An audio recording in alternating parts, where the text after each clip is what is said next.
多特妹好，我係林子蕾。今日我想 present 嘅題目呢，就係想研究運動心理學嘅一個概念，叫做正眼。佢對於香港大專運動排球運動員嘅發球表現上面係有冇幫助嘅呢？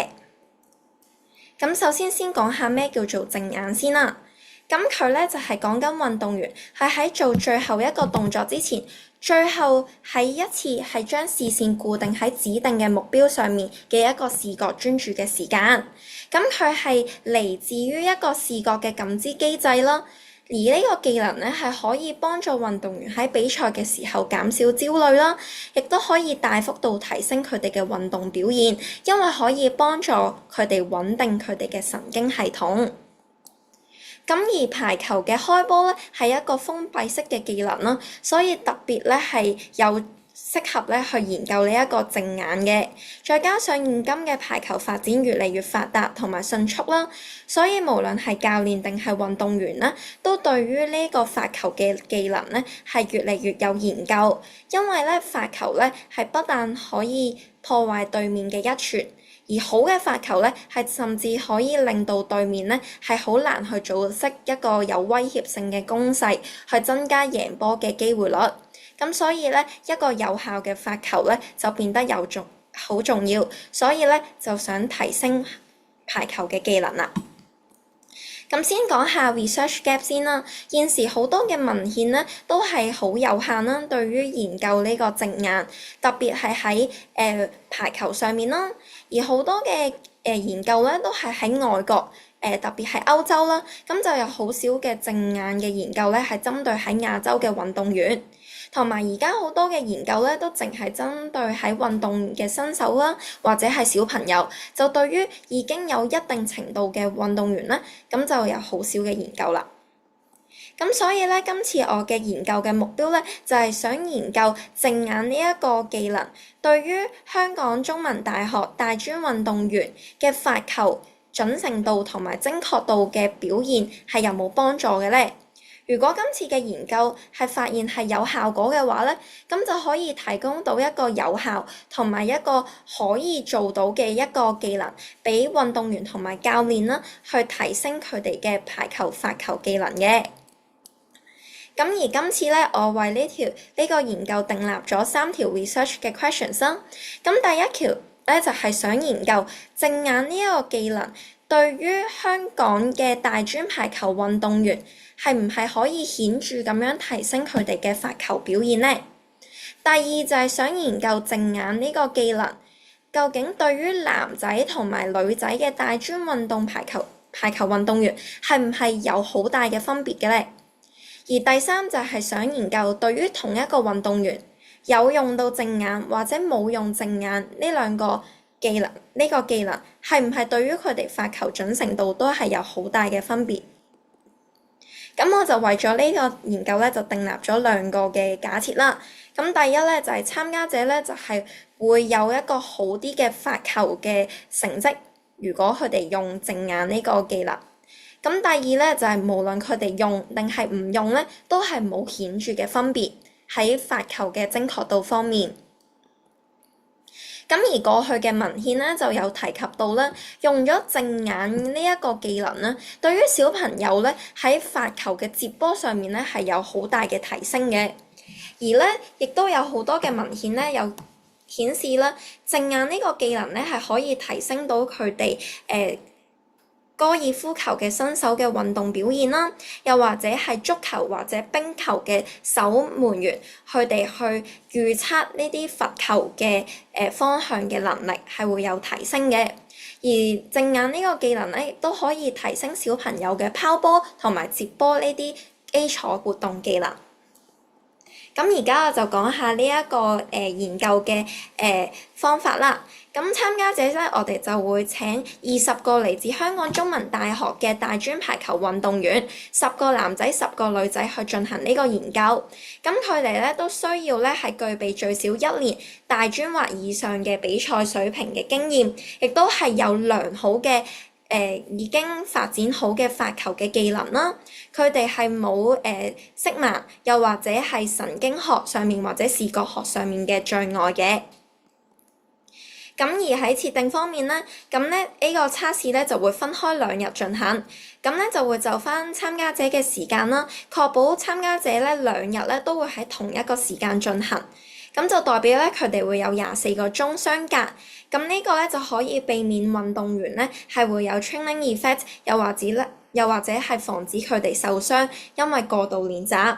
咁而網嘅高度咧就會跟翻國際規條訂立嘅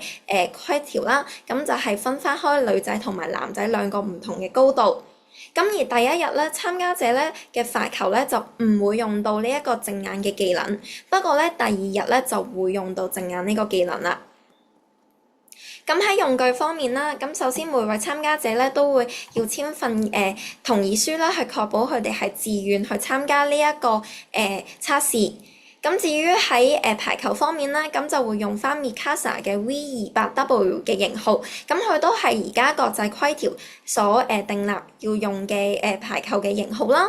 咁另外都會有個哨子啦，咁咧就代表參加者咧每一次發球嘅時候都需要聽哨子聲之後先發球，咁就模擬翻比賽嘅情況啦。另外都會有一個計時器。咁就會計翻咧，參加者每一次發球咧都有8秒嘅時間準備，咁呢個都係咧模擬翻真實比賽嘅情況嘅。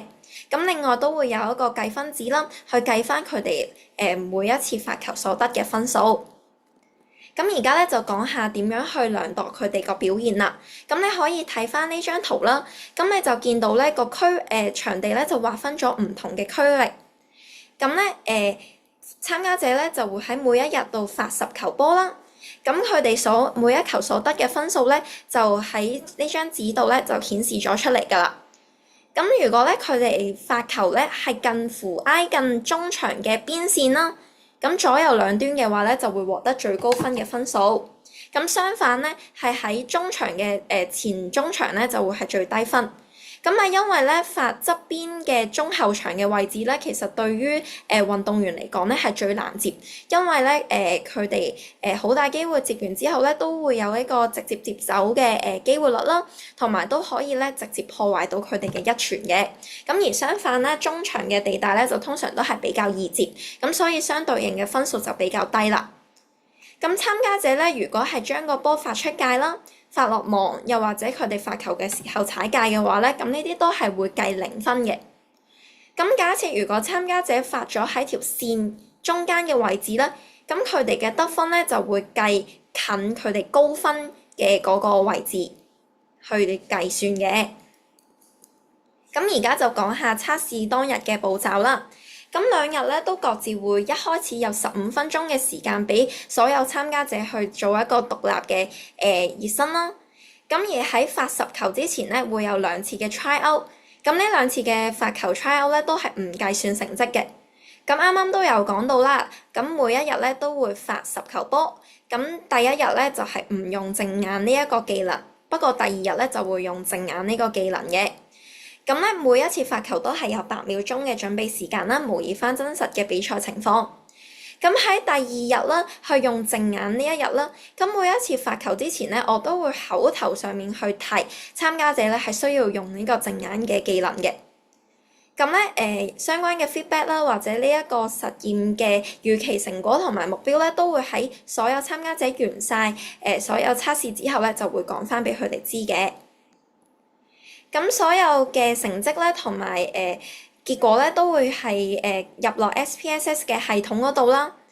咁咧我哋會用 pair t-test 咧去比較翻同一個參加者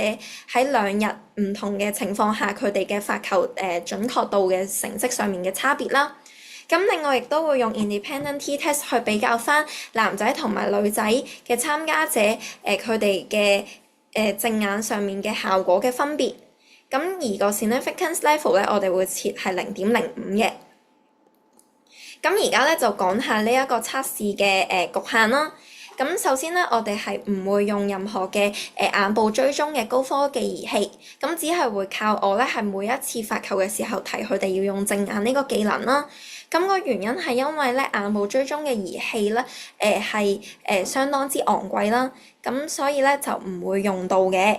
咁而咧，另外口頭上面嘅提醒咧，已經可以令到參加者咧係可以每一次發球嘅時候都有用到呢一個技巧。咁不過咧就唔可以量度到佢哋每一次正眼實際上所用嘅時間嘅。咁不過因為佢哋每一次發球預備時間咧淨係得8秒鐘啦，咁所以咧就預測到咧大概參加者咧係會有3秒時間嘅正眼嘅時段。不過咧呢一個測試嘅 sample size 咧就淨係訂立喺香港中文大學嘅大專排球運動員上面咯，咁所以咧就欠缺呢個普遍化啦，咁就咧呢一次實驗嘅結果咧就唔可以去宏觀咁代表晒所有亞洲嘅大專排球運動員啦，又或者係唔同嘅排球程度嘅運動員嘅表現係咪真係用咗正眼就對佢哋嘅發球咧係有幫助？咁我今次咧嘅 present 就去到呢度啦，多謝晒。咁而呢啲咧就係我嘅 reference list。Thank you.